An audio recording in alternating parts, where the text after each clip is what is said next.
This is Empty the Bench with Tom Albano. Reports are out there of you being arrested, and the sound bites are out there of you uttering anti-gay slurs. How is it that with those kinds of mistakes in weeks so close to one another that you can be back and be a coach? Nick Morgasen, you're telling me that you have the well-being of the students in mind when all the hazing, racism, sexual allegations, now you have an HR investigation going on with the baseball team.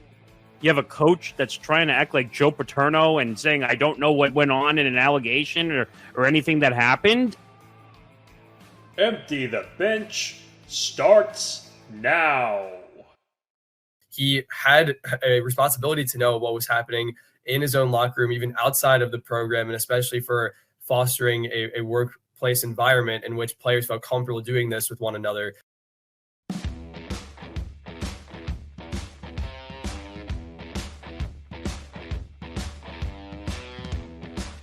All right, here we go. Episode 192 of Empty the Bench on the Empty the Bench podcast network. I'm Nick Morgasen. That's Ben Cruse filling in for Tom Albano this week. You've probably seen him around on Game On. He's now helping us out over here. I'll get into what you're doing on the network in a minute, but follow us on social media at ETB Sports, Facebook, Twitter, and Instagram. Follow us on the Empty the Bench podcast network at ETB Network, Facebook, Twitter, Instagram, and TikTok. Make sure you follow us on the YouTube channel, youtube.com/ETB Network. Make sure you hit the button down below and subscribe. 411 subscribers now on the YouTube channel. ETBpodcast.com as well for our blogs from all our hosts, so make sure you check us out. Also, check us out on our audio platforms. We're all over wherever you can find the podcast: Spotify, iHeart, Odyssey, Acast, and so much more. And if you're listening to the audio, make sure you check the video. If you're on the video, make sure if you can't watch the video, check out on the audio. Okay, so Ben Cruse is here, filling in for Tom Albano this week so he could catch up on his master's schoolwork and all that, so he needed the week off. Ben, you filled in on Game On quite a bit. We're working on a football show for you down the line with some people, hopefully right before the football season. A lot to get into this week. Big headlines. We're going to talk about NFL running backs, long-term deals not being reached, a.k.a. Saquon Barkley, big name. A lot going on with that news. We'll get into that, and also including Josh Jacobs and Tony Pollard.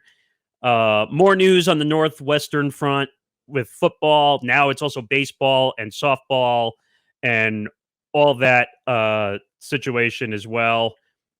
We'll get into that. Also, if you remember Davonte Pack, who was Ja Morant's friend, arrested as of this recording. We'll get into that as well. Also, Joel Embiid wants a title, whether it's with the 76ers or not. Now, you can read into that as much as you want, but we'll get into that one as well. And then we'll also talk about the Commanders' former VP suing for defamation. So, all right, let's get underway. The NFL long-term deals deadline is passed. Saquon Barkley, Josh Jacobs, and Tony Pollard. Would you say, Ben, we're probably the three biggest running backs out in the market? I would say so. I mean, you look at it kind of on paper, there's been pretty much no other running backs that at least I know that weren't on the market outside of these three main guys. And I think specifically, I don't know, we'll talk more about this in a little bit, but these essentially were the three guys essentially that a lot of the teams on their respective teams were trying to get long-term, and unfortunately they weren't able to reach a conclusion or an agreement by this franchise tag deadline, which had to be on Monday by 4 p.m. Yeah, so the Saquon Barkley one was interesting because he had a good year, injury-prone, but good year. Really, I think they said he had like 60% of the offensive snaps. He was the one holding the ball, and that's what really kept him going. And but he got hurt, and that's the scary part. He wants to be paid big money. But when you look at the running back market and you look at the franchise tag number, that number has actually been going south as compared to the quarterback franchise number, which is doubled or even tripled. So when the franchise tag number is going down from, I think it was 10.6 to 10.1 on the running back franchise tag, how are you going to give Saquon Barkley $14 or $15 million? You just can't do that, right? No, I mean, you look at it right now. Running backs these days, like I mentioned to you yesterday, they don't get paid like they used to be. It's a position where you overpay for them. It comes at a cost. It comes at a risk. And yeah, well, you can tell me, well, doesn't a lot of other positions come at a risk? Running back specifically, they're getting the wear and tear left and right in terms of in between tackles, outside of the tackles. They're getting tackled left and right. So essentially, if you're a star out there in the making and you're a running back, best of luck trying to get an overall long-term deal, because there's a lot of running backs out there that you could feel like, oh, it should be a given lock that they're going to get some type of overall extension wrapped up or something like that. But whether it's between injuries or whether it's between negotiations, I guess, over time, it doesn't always work. Also, one of the big names, because people are going to look at the deal in the running back market, Christian McCaffrey was the last big running back to get a massive deal. He did get hurt in Carolina. That's why they traded him to the 49ers. He's kind of had a reprieve now that he's in San Francisco and he's playing better. But I think that kind of scared people. Would you say so in that regard? Yeah, I mean, the thing about Christian McCaffrey is I felt like he's a star in the league, but the thing about McCaffrey was he just never really felt to put it kind of everything together with a couple full seasons, because it was obviously something every year that unfortunately held him back. Typically, a lot of the time, it would be injuries. That's why a lot of the time when people try to get him for fantasy football, I know for the first 5 picks or whatever, that always be, hesitant to try to draft him because he'd be potentially hurt a lot. But then I felt that kind of the end of his point in Carolina, he is an overall player where he can succeed really anywhere. But you go to a place like San Francisco, they're now one of the best teams, not only in NFC, but just in football. And you just get an overall dynamic type of player on a dynamic type of team in San Francisco, where Christian McCaffrey, I think, started to revolve in terms of the player I think that a lot of people expect him to. It's just a matter of specifically consistently being on the field and letting the results show when the field, essentially when his play goes to the field. Right. And there were some interesting text chains going on around the league with running backs. And I don't know if you saw it, Ben, but there were veteran running backs having an organized group text chain during which they were kind of commiserating about the current market in the position. And they're kind of brainstorming in regards to strategies for improving the situation. But like you said and I said, there's really no improving the situation. The money is not going up. It's only going to go down. So I don't know if you saw a video that went out from Saquon earlier today. We're recording this. And basically he was saying that I'm at a loss. What am I supposed to do? He basically said, F it. I don't want to do this to the Giants, but they're pushing my hand. I'm just not going to show up. And on top of that, people forget, or teams forget the rules, that as long as he doesn't sign the tender, he can't be fined because he's not under contract until he signs. So I don't know. I think he's going to miss games. Do you think he's going to miss games? Here, wait, Ben, I can't hear you. Sorry, I unmuted. I just unmuted myself.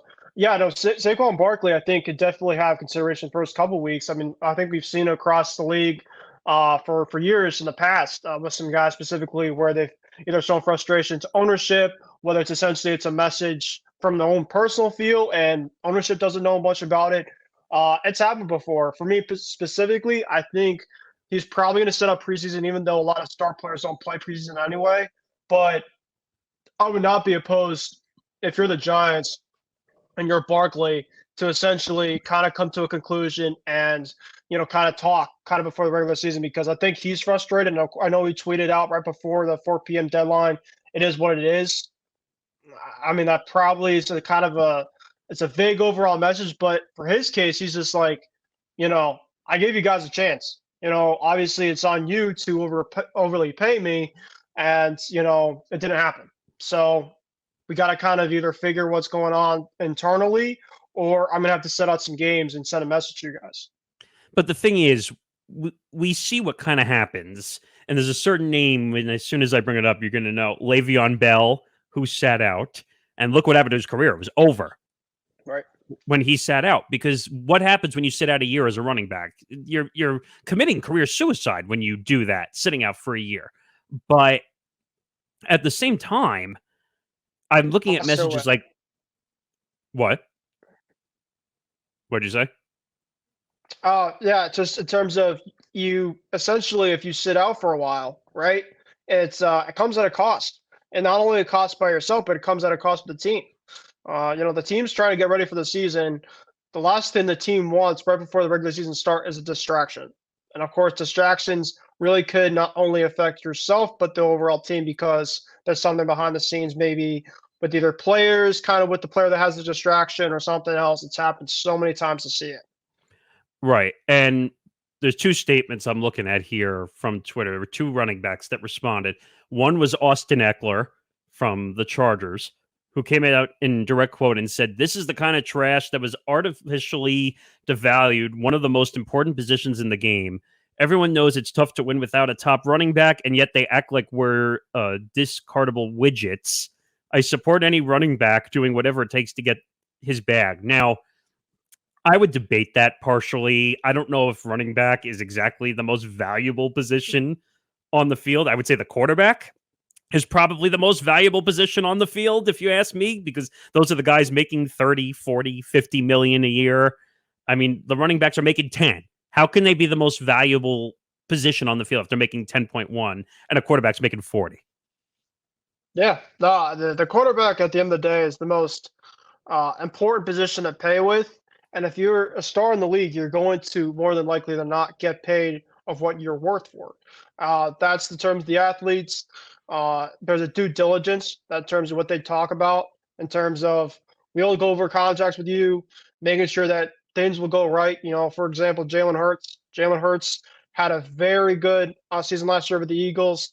The Eagles this past offseason, they linked him up for, I believe, a 4 or 5 year extension to be the long-term overall quarterback there. So we've seen it before. It's just a matter of players itself. They have to, of course, show up. They got to play to their overall performance. And then the overall executives, the general managers, you name it, pretty much all the scouts are going to go through. They'll essentially can talk with your agents. The agents will talk with the players. And then everything will work out, hopefully.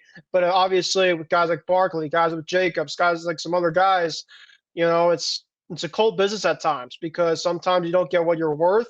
Sometimes then you hold out for that reason. Sometimes it's other things. It's not obviously pretty at times too. Yeah, I mean, in my opinion, and Tom and I have talked about this over the last couple of weeks with Barkley's contract, that I wouldn't pay him. I wouldn't pay Barkley. Being in New York, and I know that's brutal. People are going to say, "You're in New York." Well, I'm a Jets fan. Well, kind of, sort of. I've kind of given up on the Jets. But my point is that I wouldn't pay Barkley. He's injury prone. You're going to be stuck. Right. If you're going to pay him $15 million a year and he gets hurt, you're on the hook for whatever is guaranteed. So I wouldn't pay it. Josh Jacobs, a little bit injury prone. In my opinion, I think I'd rather pay for Pollard or Jacobs over Barkley. That's just me. But I think the Raiders are screwing themselves by not paying Jacobs. And Pollard has the most leverage, in my opinion, of these three with the Cowboys, because the Cowboys don't have an upper echelon running back. So they really needed to sign him. So I don't know. Would you agree, disagree on that front with the Cowboys or no? Before we get into the Cowboys, I'm looking currently right now at Barkley's injury history. He has like an absolute massive list. I'm essentially just looking at all the injuries that he essentially suffered. I mean, 2016, 2015, 2018, 19, 20, 21, and 22. I mean, it was at least something in all of those certain years. So, I mean, whatever that the Giants paid with, I think the Giants obviously did the right thing to not pay him because of what you're essentially looking at there. Yeah, of course, he's probably your best player on your team, but if you're not going to pay in terms of resources around him with a decent offensive line, which personally with the Giants, I still think it's very average. So I think he looks at that as well. And does he look at this Giants team and look at it and say, is this a competitive championship type team where I can go out and win? Probably not. Probably not. I mean, they definitely have a young future with a good coach and stuff ahead. But, there was rumored out there potentially with Barkley, got a team like Buffalo. that's a team that's essentially kind of ready to go and, really good running scheme. And, I know that Josh Allen would love to have a guy like a Saquon Barkley on his side if that ever kind of came to fruition, which I don't think this year would happen, but just overall kind of playing hypotheticals, right? The Giants essentially didn't pay him because of probably negotiations with his agent, where they were pretty much either seeing eye to eye or injuries. It was pretty much inevitable kind of from there after kind of looking at it that way. Yeah. I mean, it was a game of chicken, essentially, between Barkley and the Giants. Like, Barkley wanted his number. He was not going to come off that number. And the Giants, I think, are doing the right thing by pushing back and saying, hey, we're not paying you $15 million. You can't stay on the field. You just read a whole list of injuries, which if I'm the Giants medical staff, I'm like, hello, don't sign him. Like, yeah. I mean, like, don't get me wrong. Pollard was injury prone too. He's had at least 2 or 3 major injuries, but the Cowboys are in dire need for a running back. Now, obviously Zeke is gone, but I think that was the right move with the Cowboys because he was essentially a third down back playing a full running back position. So they need Pollard in the worst way. He is by far their best overall running back. He's probably their most dynamic player. If you look at it in terms of their overall offense right now, I mean, after Tony Pollard got hurt in that overall game in the playoffs against the 49ers, their offense really was, a little bit of CeeDee Lamb, a little bit of, I don't even know if Gallup played a lot, but, Zeke Elliott came in, and Zeke Elliott just doesn't have the same overall burst that it used to be. That's why he's still out there on the market. There's not really much massive market. I mean, unless you're in dire need, as your last resort, Zeke could potentially get you some goal line touches possibly. He's shown that. He could still ply your way into the end zone for a 5-6 yard rush, but it doesn't have that certain burst like Pollard might have in terms of go between the tackles and bam, I'm going out for a longer type of game. He just doesn't have that overall feel like he used to do in Ohio State. So I look at this overall with Pollard, and this might be a massive miss for the Cowboys. I know for Barkley, I can see it because of his injuries, but the Cowboys right now, unless they go draft a guy that they know about potentially in the first or second round that's a running back, and you don't really draft a lot of running backs really in the first or second round unless you're really, really high on someone, that it's going to be tough for the Cowboys to really kind of overcome this. Because I know that, CeeDee Lamb's great, right? Their tight end, Dalton Schultz left. He went to Houston. They just, outside of with Pollard and probably Lamb, Prescott really doesn't have a lot to work with. And you saw last year against a really dynamic defense in San Francisco, you can't be one-dimensional. You can't win games like that, especially offensively. You got to be able to have a scheme of both. And, that's the way, like a guy out there like right now that the Patriots actually visiting right now is Leonard Fournette. Leonard Fournette essentially is out there.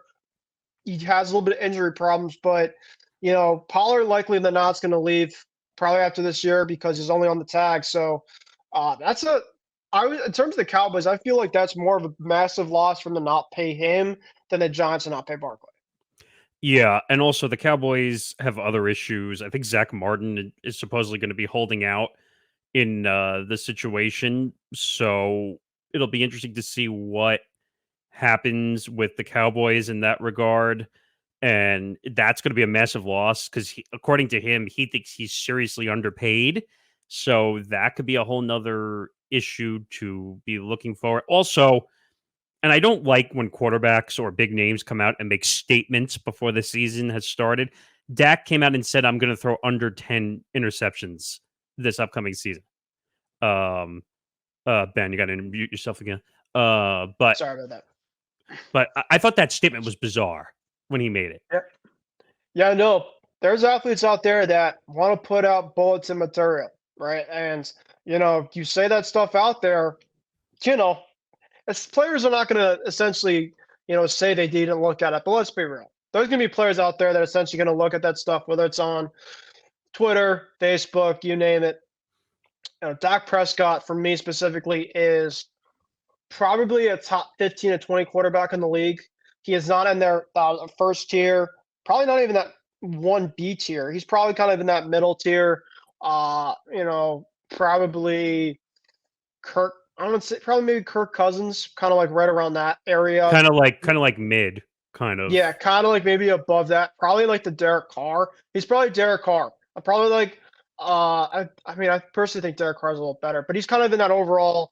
He's not going to lose you a game a lot, but he's not going to win you games a lot. He's just kind of that overall quarterback that just, at least to me, hasn't shown that he can get yet over the hump, but he at least can be sustainably, talented. He has ability, but he just never has put it together ever since college.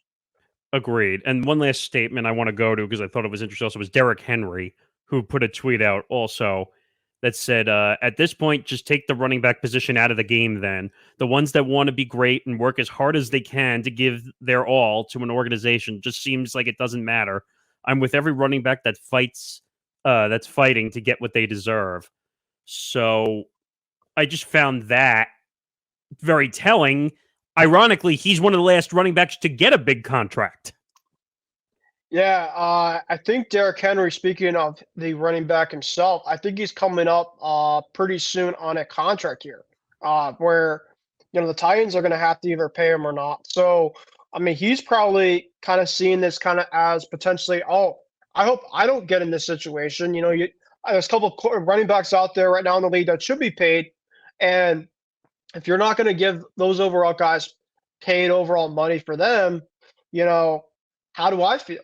And essentially, I think he wants to put the message out there. Well, Derrick Henry, to me specifically, I think he's much more. He can stay in the field. He's a lot more durable, I guess you can say. There's times in the past that he's had his injury problems, but not like Saquon, not like some other guys where it might only take a couple hits or tackles, and he's questionable for a game or he's out for a couple weeks. As great as Saquon is as a player and as a person, some of these players just aren't able to be able to sustain the overall body of kind of getting hit left and right. And so Henry obviously made that message clear in terms of, I don't care who you are. If essentially I see another guy that I respect massively and they don't get paid, I'm going to go on a platform and let people know. So that's what he did.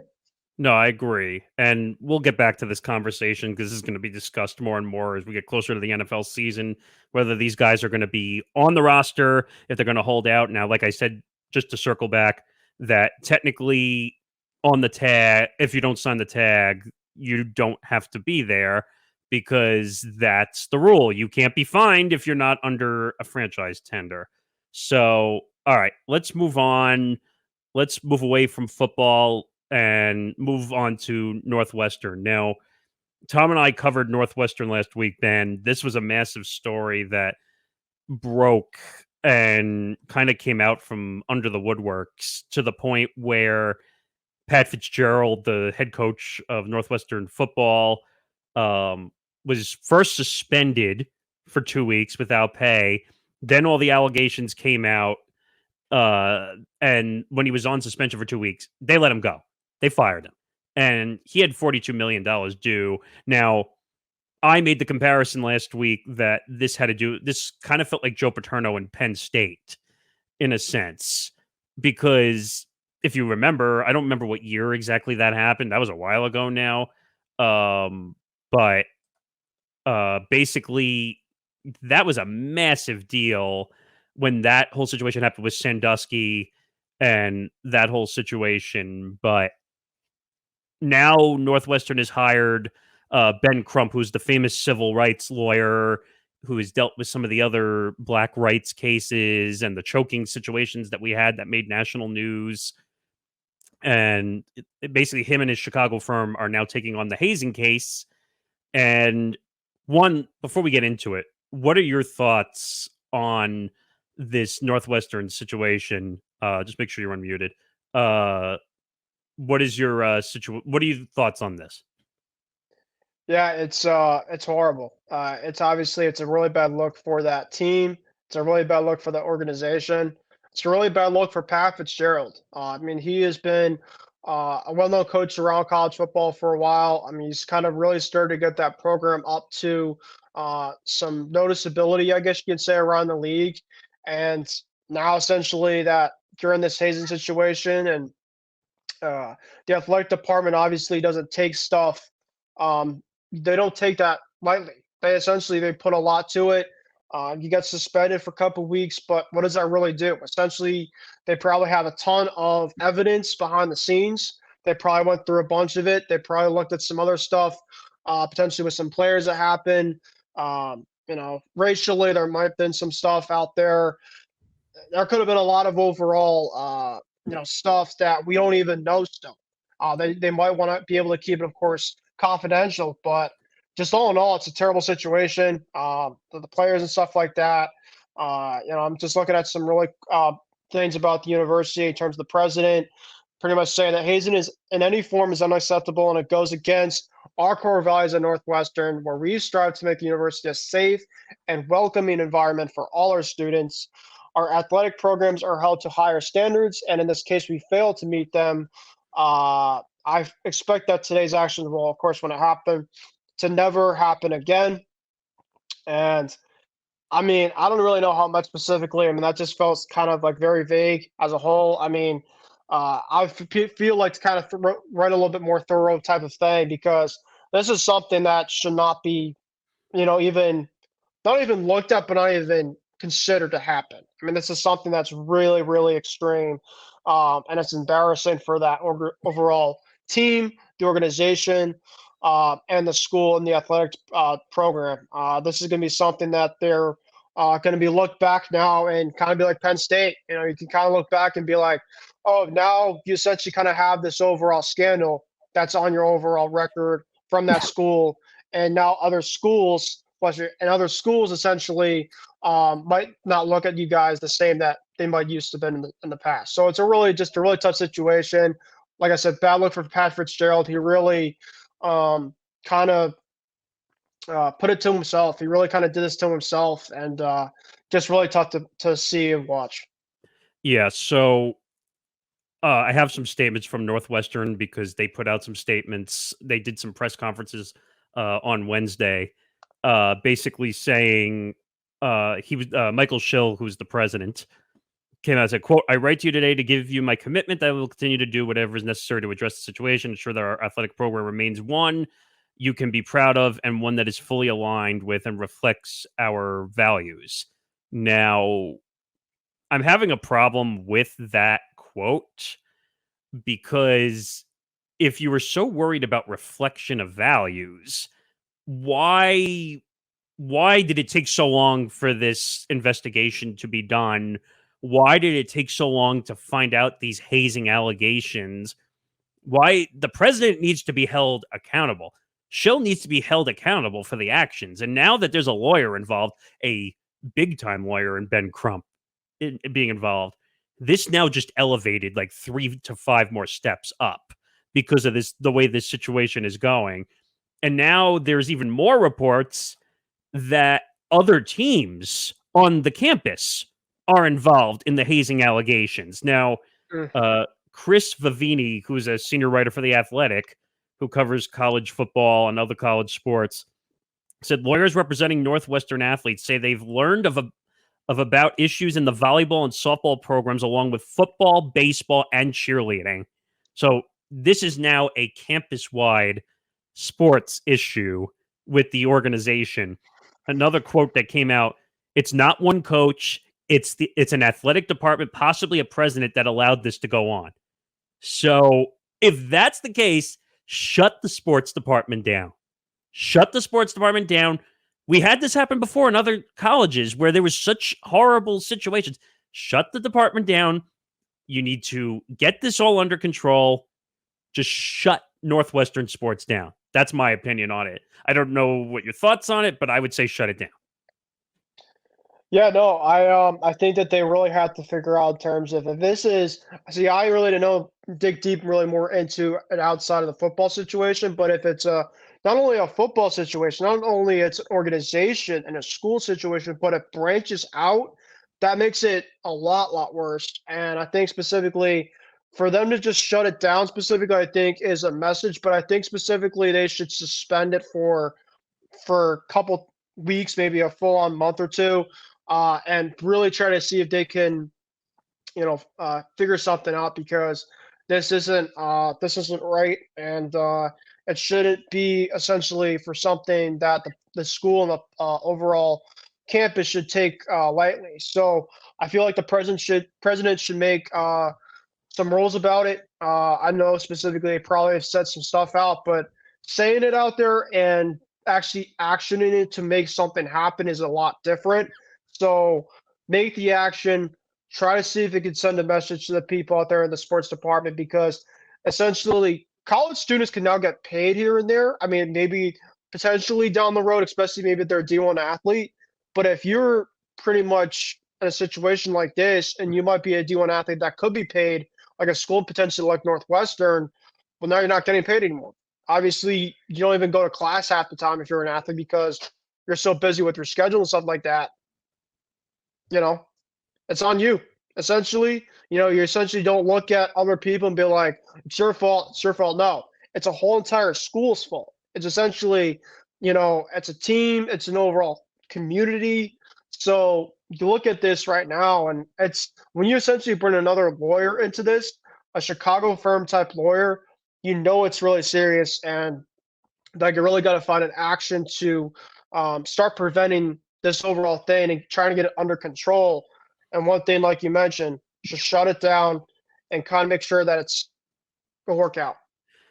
Also, Mara Mill, who is an alumni at the college, tweeted out something right under the quote from Schill, the president, saying 11 days later, and with 263 brave faculty members, and actually, let me refer to that first. So 263 faculty members signed a petition, essentially, to get the investigation to be made public, because the school is not willing to make the investigation public and say what they found. Now, one thing I will say is they're going to have to redact the names. Tom and I mentioned this last week, that you're going to have to redact the names so people don't get screwed and basically be the I gotcha moment because I revealed stuff, whistleblower stuff. But Mara Mill, who's an alumni, said 11 days later, with 263 brave faculty members having put their name on a letter demanding more, no oral statement yet.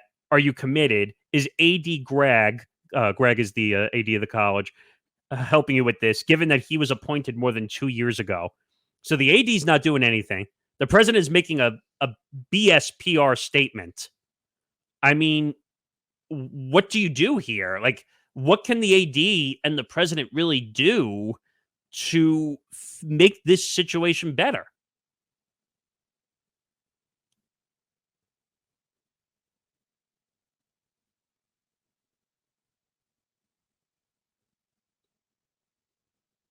Ben, did you hear me? Yeah. Yeah, I heard you. Sorry, I'm gonna cut out a bit. You were saying something about it though at the end. No, I was just saying, what do you do with the AD and the president really not doing anything? How do you make this better? Well, of course, you have to make the action happen. Essentially saying out there and trying to make the action happen is totally different things. You could say it out there, you could be able to publicize it, but you got to be able to follow up with something so the school knows about this overall issue, and so it could start to potentially be more under control of this overall problem, because it's going to probably take a while to kind of get it back under control as it is. So you got to figure something out. Yeah, I mean, tough story for Northwestern. People are not going to want to go to Northwestern now, especially the athletics. A lot of those kids are probably going to transfer to other colleges. They've already talked about it. Yep. Because you don't want to deal with those coaches. I heard the baseball coach at some times was worse than Pat Fitzgerald running the football program. And they had a whole HR investigation over the way he was handling these athletes. So I don't know. It's just, they got a lawyer. I hope that they're able to figure this out.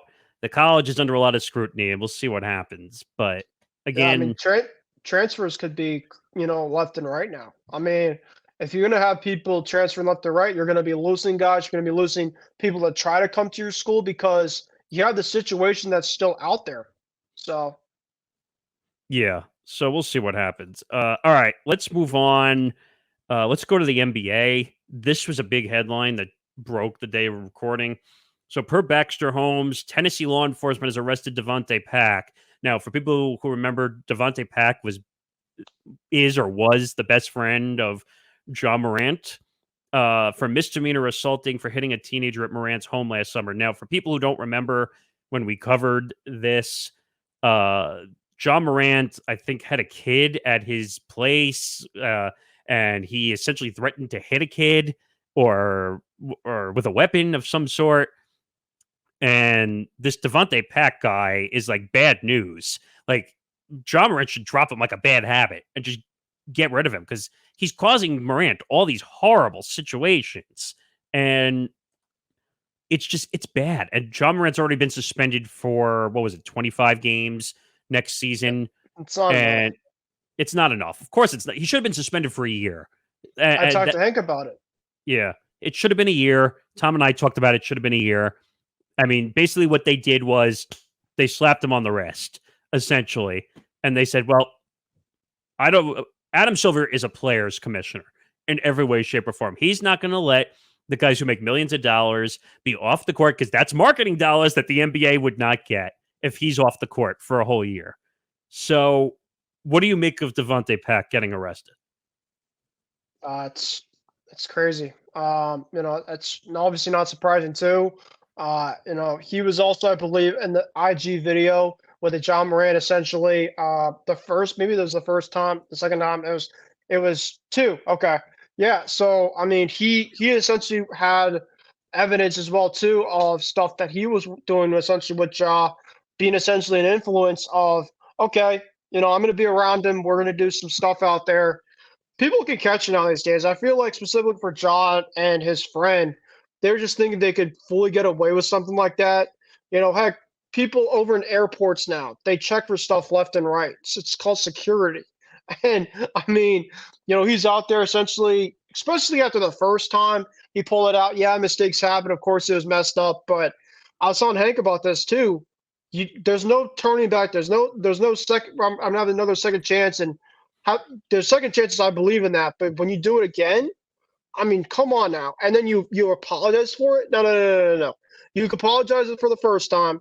Do not apologize for the second time and show the action. Show to me specifically that I can man up and mature. Because right now with Ja Morant, a 25 game overall suspension right now for the NBA is absolute bush league. It really is, because there should at least be half the season or maybe a third, fourth of the season to send a message to him that's saying, listen, our NBA policy, Adam Silver. That's why Hank was going on his massive rant about Silver, because, yeah, I 100% agree. Ja Morant should be getting a lot more games than 25 games, especially doing it a second time and then apologizing it and essentially not owning up to it as of right now. And I think specifically there hasn't been anything after the second time, at least I've seen out there, that pretty much has changed my mentality of the overall guy. He's completely a bad influence out there in terms of off the field, even off the court. And his friend right now too. I mean, if he's making a lot of bad influence and bad decisions, this is the stuff that happens to you. You get kind of what you pay for, and I'm not surprised. Yeah, I mean, so 2 incidents, 2 Instagram live videos. Now, the first one was him in the nightclub, in the strip club, holding the gun on the IG live video. The second one was with Davonte Pack in the off-roading vehicle and sitting right next to him, and then flashes a gun again, doesn't learn from the first time. Supposedly got an 8-game suspension, only served 2 games somehow. But this is going to end poorly.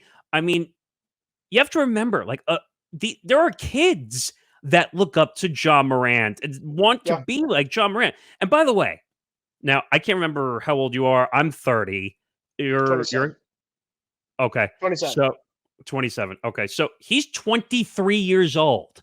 23 years old. Think about that. He's younger than we are, and he hit the lottery with the large contract this past off season before all the incidents happened. He's got a kid at home.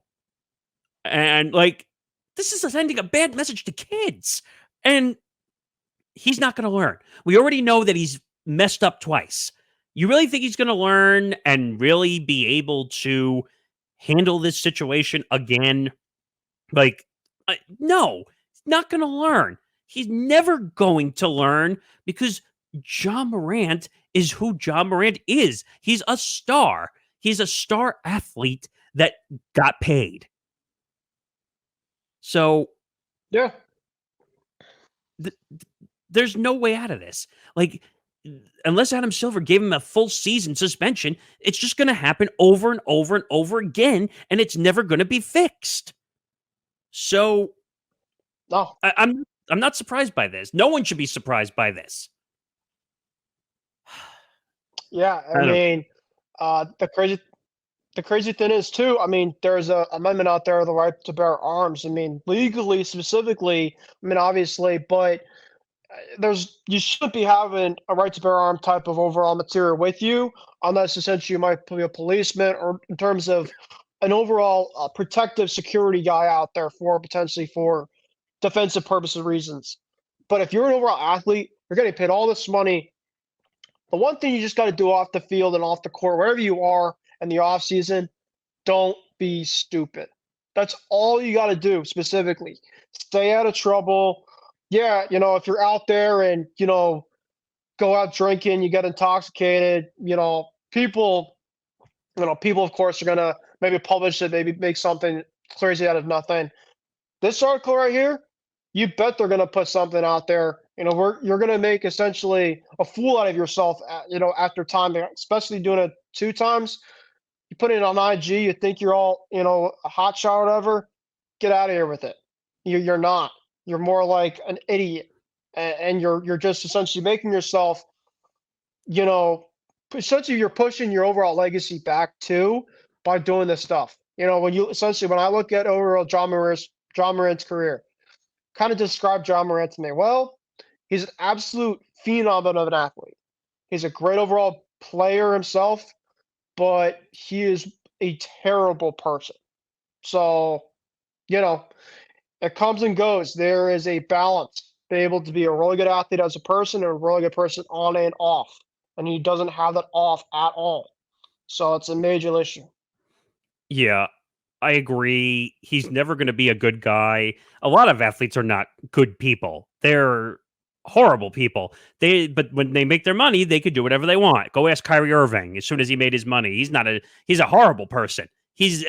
And I'm a Net fan. I couldn't wait for him to leave the Nets. I mean, that he's such a headache to society because he thought the Earth was flat originally, or just all this other bullshit I don't want to deal with Kyrie Irving. The same thing. I don't want to deal with Ja Morant causing a headache because he's 23 years old with a $200 million plus contract. He literally hit the lottery. That's literally what happened. He's a 23-year-old kid that got a lottery ticket from an NBA team that said, I got $200 million and I can do whatever the fuck I want because I don't have to follow any rules anymore because I'm rich. So yeah. It sucks. Yeah. I mean, the thing about being an athlete and having the higher feeling is you think you can get away with anything you want to do or do something out there. But at the end of the day, they're going to catch you. There are people out there, I work at a retail store. Of course, there's security cameras left and right. There's, if I go to an overall store just to buy something, there's things to check out in terms of whether at the grocery store or you're at Walmart or anything like that. There's specifically security people there for a reason, for any type of potential theft in terms of what could happen. You go to an overall sporting event, there's people essentially outside of the stadium, mostly for people that get drunk. But but if there's people out there that get into fights, because they're plastered left and right. I've seen that here and there at sporting events all the time. But if you're essentially, in terms of you go to security, you go through and they certainly kind of tap on you overall to kind of make sure things are good. That's why every single time when I go to a sporting event, first thing that I do is, even though they don't say you don't need your phone or nothing like that, well, I still have it. I want to make sure that I have everything out of my overall pockets. I keep my pockets open. So essentially I could just go straight through whatever type of, security stuff that they have, because I want to make sure I'm clear. I want to just make sure people take a lot of things literal these days in terms of how people are and stuff like that. And So yeah, I mean, it's crazy. It's really just we're in a society now that I'm not saying people can't be trusted, but it's an overall feeling of, you just don't know specifically who you might be. You feel like you could be a great person or, great athlete and get paid all this money, but then you go out and essentially get evidence of, yeah, maybe not I am. Maybe it's just the person that I am today, and I'm showing my overall true colors. And Ja Morant, he's showing his absolute true colors in terms of who he is as a person, and it's not for the right reason. Right. And I just don't see Ja Morant getting better. That's just my opinion on things. But Huh? it is what it is. And I don't know. I said this before, and like Tom and other guys like overreacted when I said it, but I don't think it's too out of the realm. Like I'm afraid that Ja Morant might do something like that could risk his life.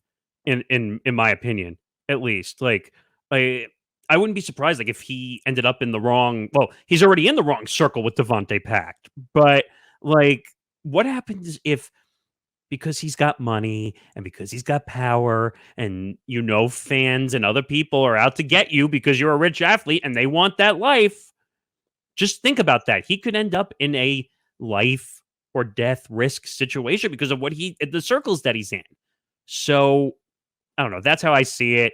We'll see what happens with this news. He has If to. Yeah.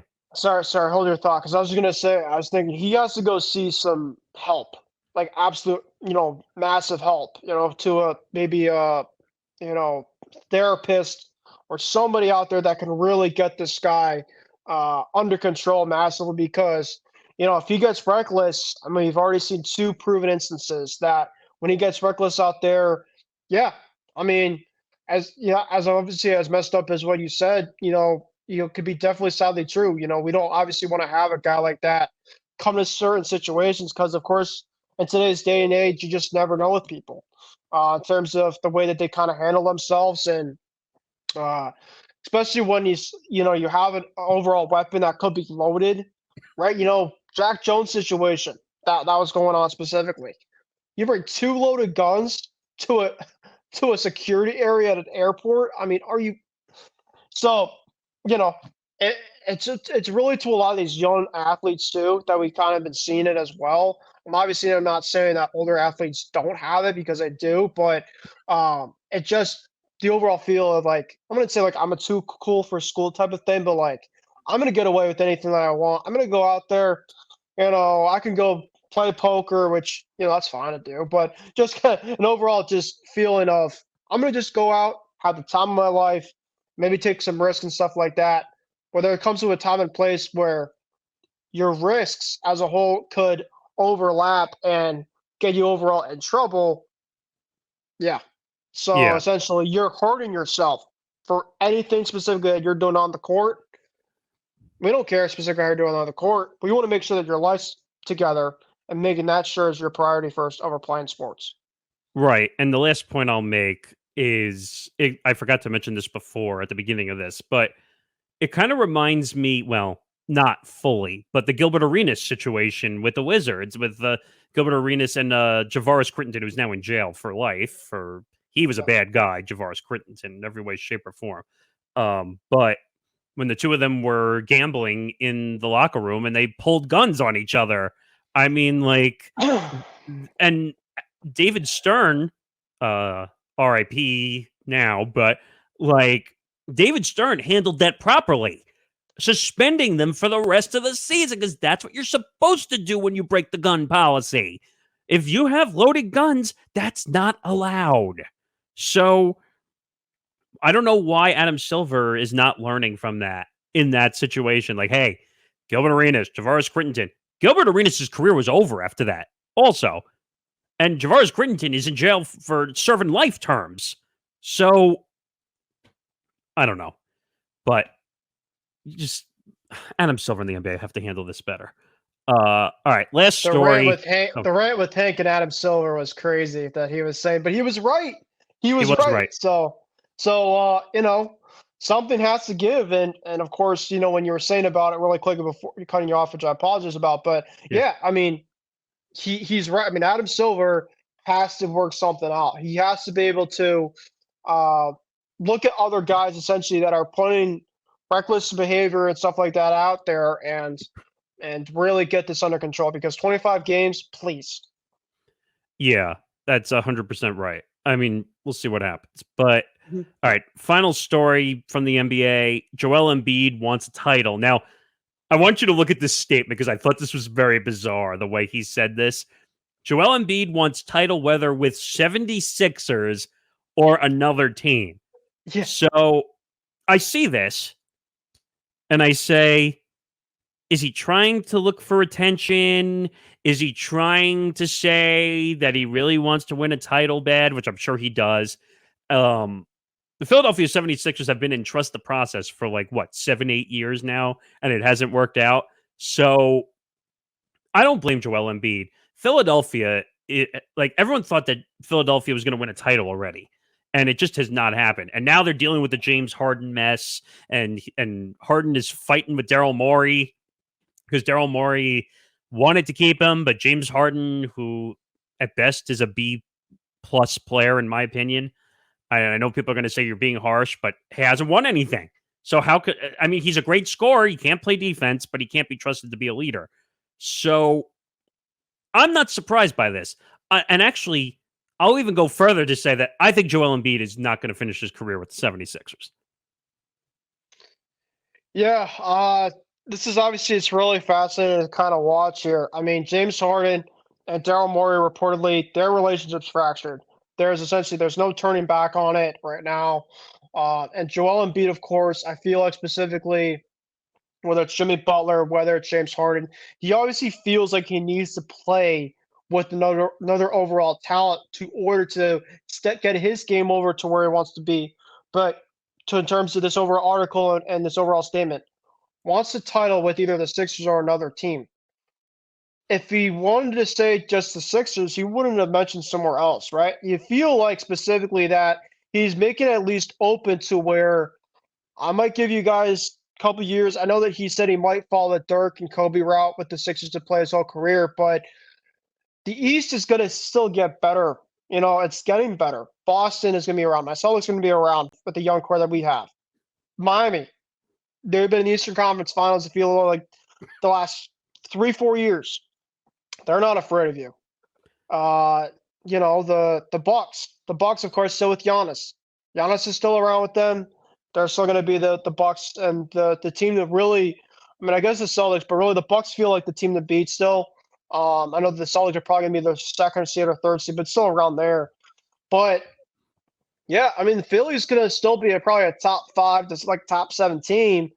But you're still going to have to go through a lot of the powerhouse teams still in the West, and I don't know, man. I mean, with Embiid and the ownership, there might be some stuff behind the scenes where, heck, maybe a couple of years I might request out. But a lot of these NBA players, they get to a point in time where, well, I've given my all. Heck, it took 12 to 13 years of Damian Lillard to finally say, I need to request out of Portland, which, by the way, that overall situation has gone absolutely nowhere. That's been at a stalemate.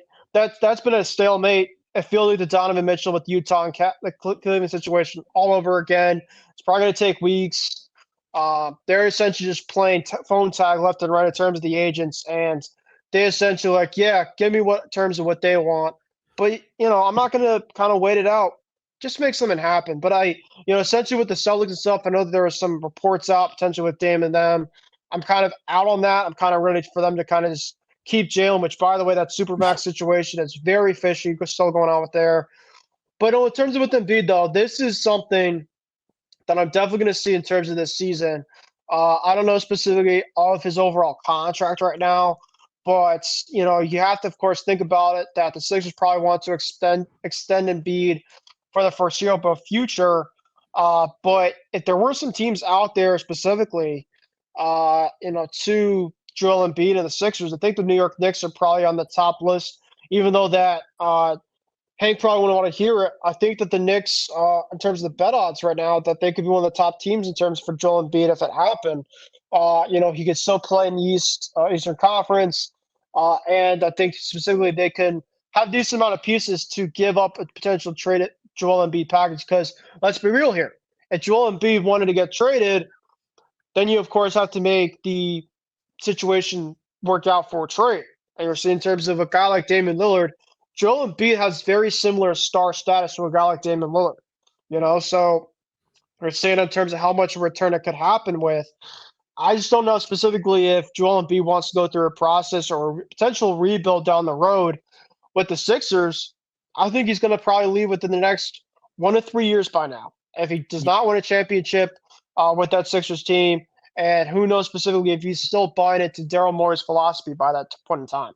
No, I agree with you on that. I think that Joel Embiid, I think he's already getting frustrated the way the situation is going, that I just don't think he can trust the Philadelphia process anymore, as they say. And I think he just wants out. Look at what James Harden is doing. That should be proof enough that Philadelphia is just not the place to win anymore. But just kind of quickly touch what you said on Dame. The whole BS of loyalty is out the window now for Dame in Portland, because he could have left a long time ago if he wanted to. And now he's complaining after all those years of not winning. Now everyone's going to remember the big shot. I forgot who it was against. I think it was against OKC in Portland. But sounds right. But like, that's the one big shot. They never made it far enough to win. So I mean, I'm going to throw a wacky theory out there at the end of the show here, but I could see eventually Dame in Miami. I could see Embiid going behind him to Miami, and I could see them playing with Jimmy Butler, Embiid, and Dame, and oh my God, who am I forgetting? The big man, Adebayo. Yeah, Adebayo. Thank you. That would be an insane four, so they could afford it. But it's going to be like, if you think about it, I'll use the example you would know best, a Boston situation with the big three, where Kevin Durant, Pierce, and Ray Allen, and then they had to fill in the rest of the roster with Garnett, minimum. sorry. I mean, Garnett. Excuse me. Yeah. Yes. Yeah. I love Durant, but well, yeah, I meant to say Garnett, Pierce, and Allen. But they're going to fill the rest of the roster with minimum guys, because that's what's going to happen. And that's what's going to happen to Miami. And look what's happening with the Suns. I mean, look at that. Yeah. So they're way over the cap. They're basically putting 8 to 9 minimum contracts next to Beal and Durant and Booker. I mean, because they can't afford anything else. So no, I'll believe this when it actually happens, if he's going to walk. Now, if I'm not mistaken, Embiid signed a pretty massive extension with the 76ers either a year or two ago, I think. Yeah, I'm gonna check right now and see his overall contract situation on Spot Rack here, which is the site essentially look at for everything contract related. Yeah, so he's essentially signed until 2027. He has a player option in 2026. But yeah, theoretically he has 4 to. Yeah. So I mean, he's not going anywhere. I mean, Philly's not just going to let him walk.